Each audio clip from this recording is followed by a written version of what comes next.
welcome back to the channel. As always, I'd like to thank those of you who've liked the videos and have subscribed to the channel. Thank you very much. I will keep making the videos if you keep watching.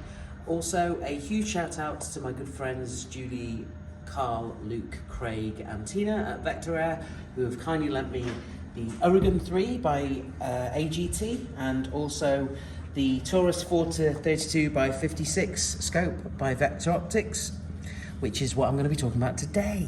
And also a huge shout out to my good friends Steve, Dennis, and of course Jeff, the Cheeky Scouser at Atherton Indoor Range. So, what can I say? First of all, for those of you who have been watching my reviews on the channel, you'll know that I am an AGT fan. I have had in my past, and still, well, tell you what I've still got. I've got the Uragan King still in 177. I've also got a Vulcan 2 Tactic in 177. I did have an Uragan 1, but I recently traded that up for another rifle. I also had a Vixen, and again I also let that one go, and I also had a Vulcan 3. Now here we have the Uragan 3. So what can I tell you about this from my initial testing? So this had come to me from Vector Air. I don't know if it's a review copy that they've had or if it's straight out the box, but I tell you now, from shooting it out to 40 yards, I'll tell you, first of all, it's brilliant. It's not pellet fussy, and also it shows some proper potential in terms of picking one particular pellet type, obviously cleaning the barrel, conditioning the barrel to that pellet type, and then going for it in terms of gaining as much accuracy as you want from the specific pellet type. I'll talk about the pellets when we do the shooting in a bit. But I wanted to use this opportunity to kind of go over the rifle from my perspective of having owned an Uragan 1 and an Uragan King to what I see here. I mean, on face value, you don't see many differences just by looking at it, but then suddenly when you do get to pick one up, you do start to notice the differences. So first of all, I will say that this section over here, which on the Uragan 1 and the King was kind of a hard babe, yes, this is a kind of a coated metal, a coated aluminium, and to be fair, it's got a nice grip to it, which is great. The only disappointment I've got is that, can you see this Picatinny rail? It ends here. What would have been nice is if the Picatinny rail carried on right to the end, rather than putting these kind of M-lock slots over there at the back end. It would have been nice just to carry on, rather than by the extender as well. There's also you can get the Uragan 1 or King extender, which attaches onto the bottom, and then you can extend it outwards, which is what I've done historically or previously. Also, I wanted to talk about the shroud on the barrel. Can you see it's not rounded? Essentially, it's got these segmented grooves all the way around, which is very similar to the Vulcan 3. And to be fair, it does give it that different look and feel to it.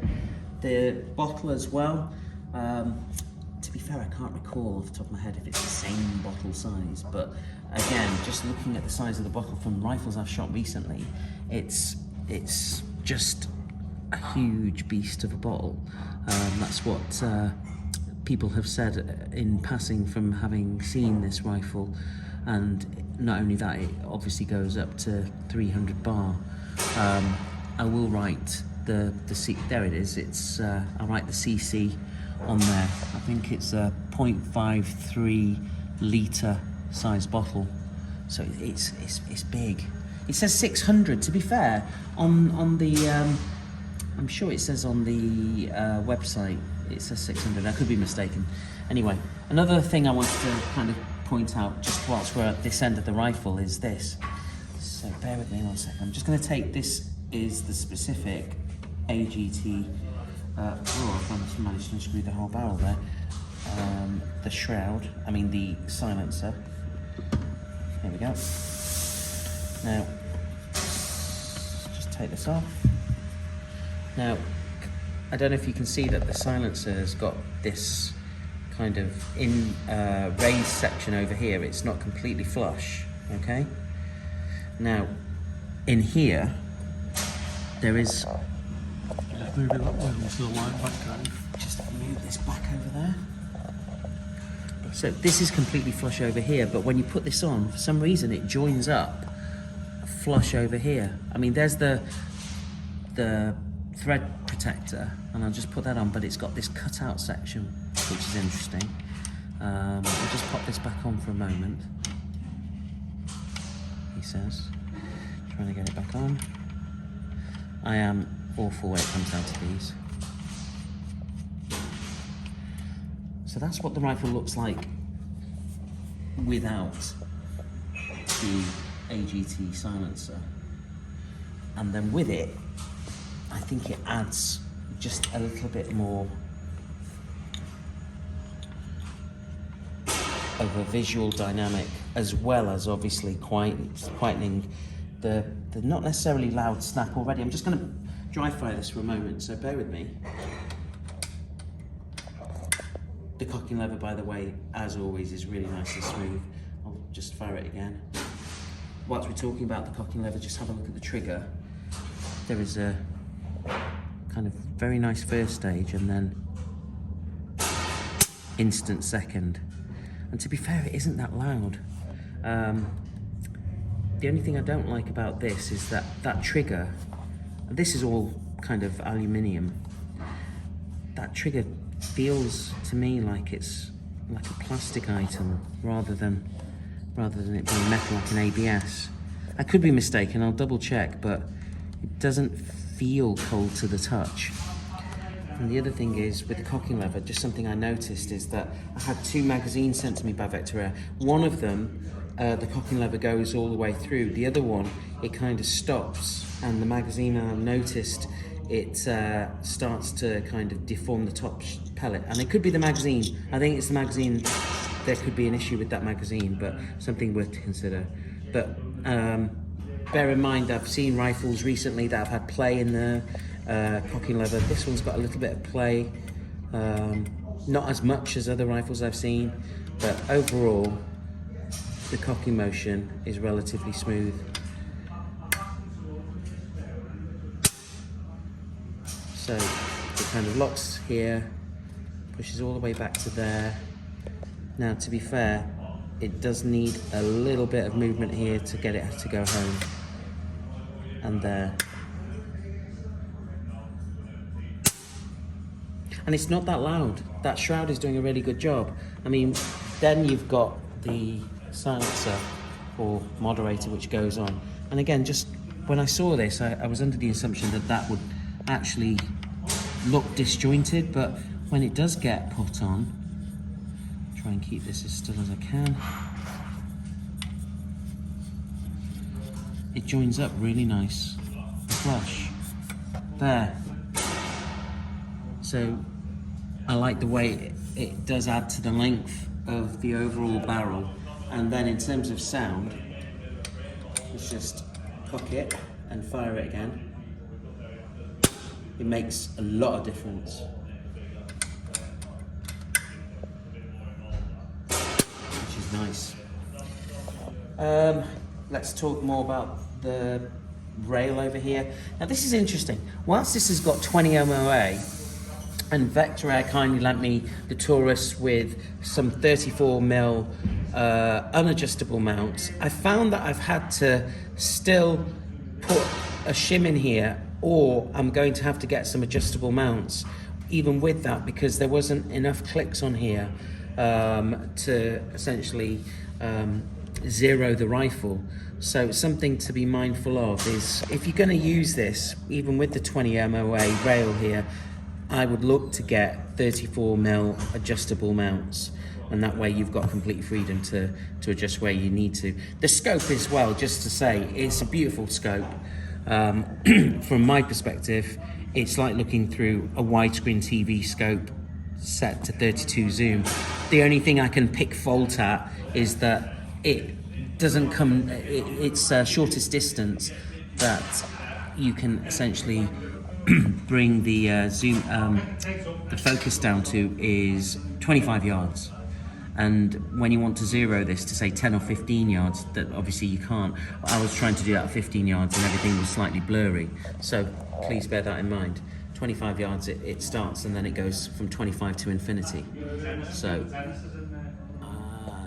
yeah, there we go. So, let's just flip this rifle over very quickly. Talk about this side. Over here, you've got the manometer, which is set to currently, I think it's about 200 bar. And then over here, we've got the safety, which I believe is a push-through item. Just bear with me 1 second. There's actually a slider.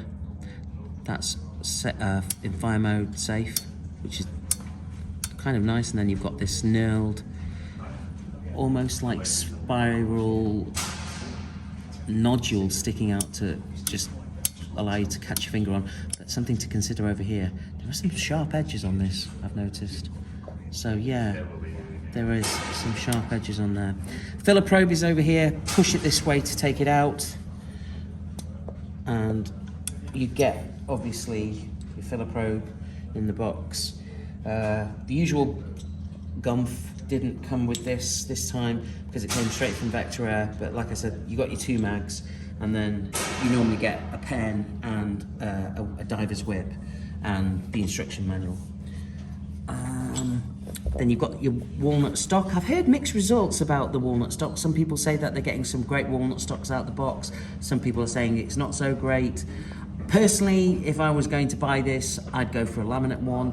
I know you can get red and green. Ideally, I'd love AGT to make a black laminate, something very sleek, glossy black. That's me all over. Then you've seen the rifles on my channel even. And then just moving back over here, the cheek rest is fixed in place. You've got over here, I believe, that can adjust the hammer spring tension without instruction, but I'm just bearing in mind what was in the former features of the Uragan 1 and the King. And then you've got the butt piece over here, which is nice rubberized item. And again, I think this can be adjusted by taking that, loosening that nut and then sliding things up and down over here. Overall, aesthetically, it looks the same as the others. Closer inspection, yes, you notice these differences. The main thing is the proof of the pudding is in the eating, and in fairness, how does it shoot?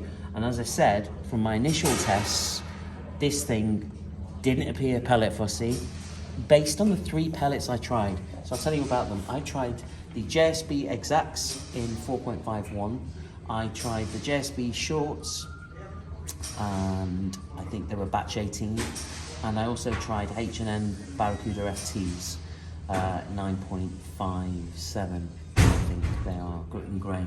And out of the 3, the order is it preferred the H&Ns first, then the Shorts, and then the regular JSBs. But even when I say in an order, I'm talking about how tight the groups were, and they're all relatively similar. So I thought for the shooting test, what I'd do is I'd pick the FTs and take this out to, I mean, to be fair, I shot it out to 40 yards just to see what the grouping is, and part of me is tempted to do a 40-yard group test. So I might just do that.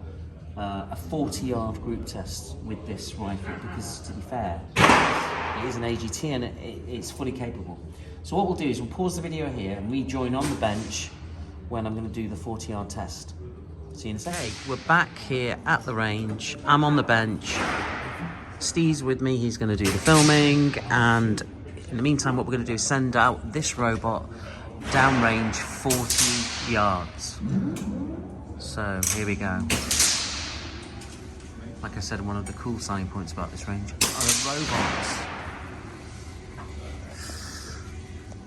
So, we're going to see what this rifle can do when I look through the widescreen TV. That is the Vector Optics Taurus, the 432 by 64. It's got a 34mm tube, which is awesome. So, let's see. I've already loaded up a magazine, 16 round mags with, don't drop them, Barracuda FTs, 4.5mm, 9.57 grain. As I said earlier, this rifle actually likes the shorts, it actually likes these, but out of them, we're gonna go with this one for the test, okay? So, I'm using a sponge to rest on, try and eliminate shooter error over here as well. And targets out there, let's see.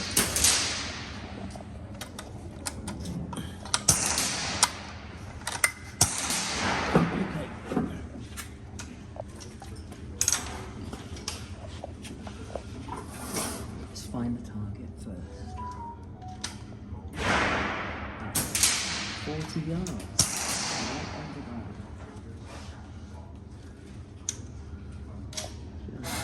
Get everything.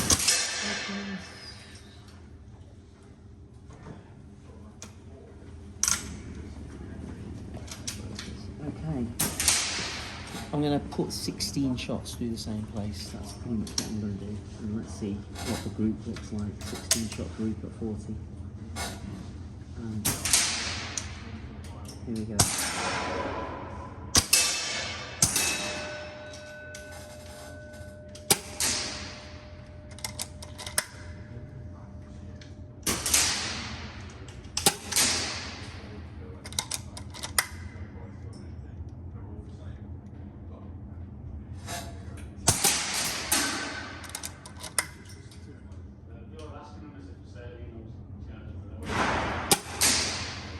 So far, it's a nice group.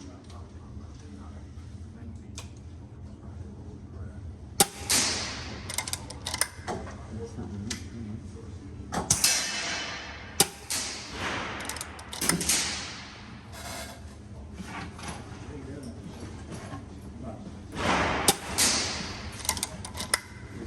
Wow. Okay, so far I put all the pellets through the same hole apart from 3. First shot was trying to establish where I am on paper at 40, and then this.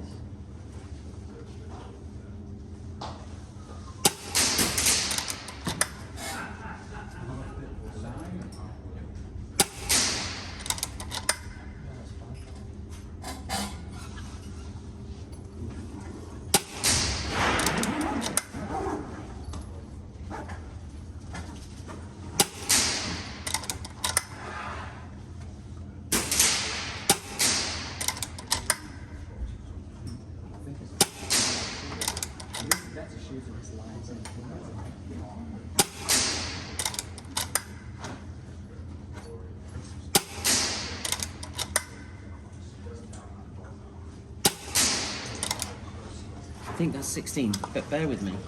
I'm going to do one more 16 shot group on the bottom now that I know where the holdover is. So I'm just going to quickly load this as fast as I can. Over here. So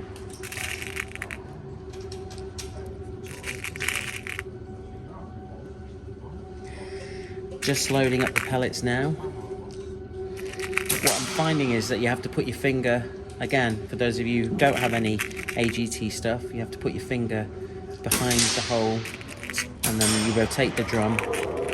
It is a very simple procedure compared to having to turn a pellet upside down and rotate the drum, put it in the other way. It's just literally load and rotate, just making sure that your finger's on the other side of the hole there. And then once you're at the end of the 16 shots, it's ready to go. Okay, so here we go.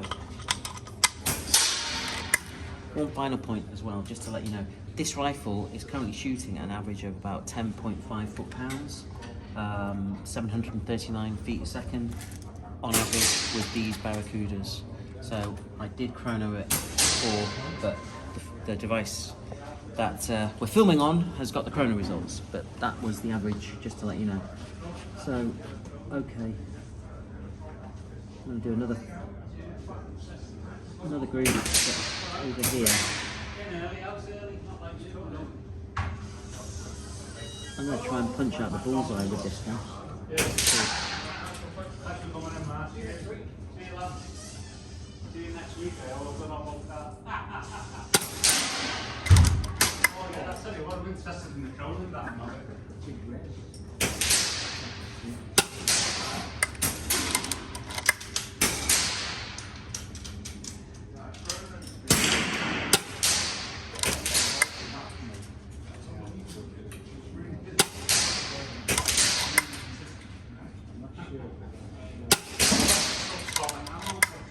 Be honest with you,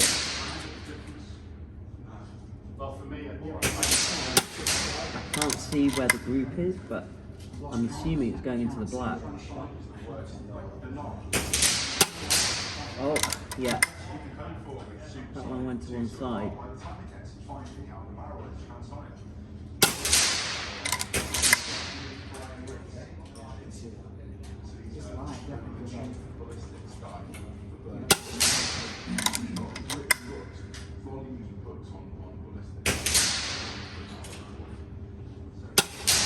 Oh, that one went low.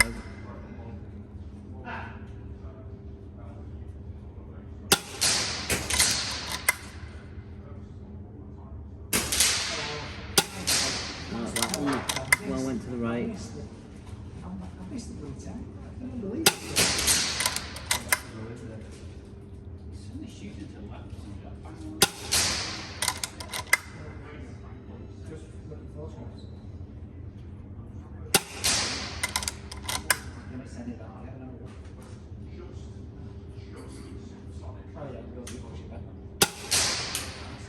I think that's it. Okay, I'm going to bring the target back. So, now the considerations I've got are that this is 40 yards I'm shooting at. To be fair, as I said, this is as I've received the rifle. Admittedly, it is non-fussy, which is great. And these are the only 3 pellets I've tried in the time I've had. So there may be another pellet type like a QIS it might prefer, or another one of the Barracuda makes, or pellet range, same with the exacts. So let's see. I'm actually keen to see this up close as well, because normally I use a 10 to 50 by 60 scope, so I get a proper look at what's going on downrange.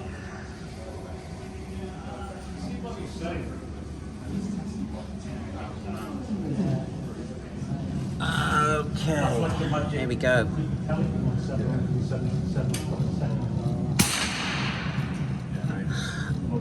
So, it's interesting, that top group there looks like a pony. It does actually have the silhouette of a little pony. Right, so that is a 16 shot group there. Let's just see, get that. And that is a 16 shot group there at 40 with those pellets. That has opened up a bit, which is interesting. What I'm mindful of in the time I've had with it, it'd be good to see whether or not this rifle is capable of doing 5 shot groups at that size. There's the faithful 5p, 16 shots, are we there? Just almost. Part of the edge there, yeah, maybe. Let's see, is this one a 5p? Yeah, I guess it is. The main bulk of it is, apart from them. And there's one over there too. So, yeah. There you go, that's better. 5 shot group. OPPCV. 16. And that one, yeah. 5p. 40 yards. Well, that's it really. I mean, like, what do I think of this rifle? I mean, you guys know that I am a fan of AGT Uragan 3. I think more time with this, from my perspective, I think giving the rifle barrel a deep clean, because it's a CZ barrel, okay, something to consider. and then bedding the rifle in with these pellets, for example, or if you decide to find a pellet of choice that your one likes. This one I think isn't particularly fussy, but let's say put another 500 down there once it's been deep cleaned, and then let's see what kind of results you have. And I think if you're going to find something pretty special, because the track history I've had of the AGTs has always been good. So yeah, would I recommend this for definite? Okay. For now, that's pretty much it for this video on AGT Uragan 3. If you like what you see, please like and subscribe to the channel. I want to again thank you very much to Vector Air for loaning me this, and thank you Afton Indoor Range for allowing me to film here. Please stay tuned to the channel. I've got some, I always say this, new rifles, new stuff coming up. Stay tuned. It is really cool stuff coming, actually it is. So yeah, please stay tuned. For now, look after yourselves and take care, and I'll see you all very soon. Bye-bye.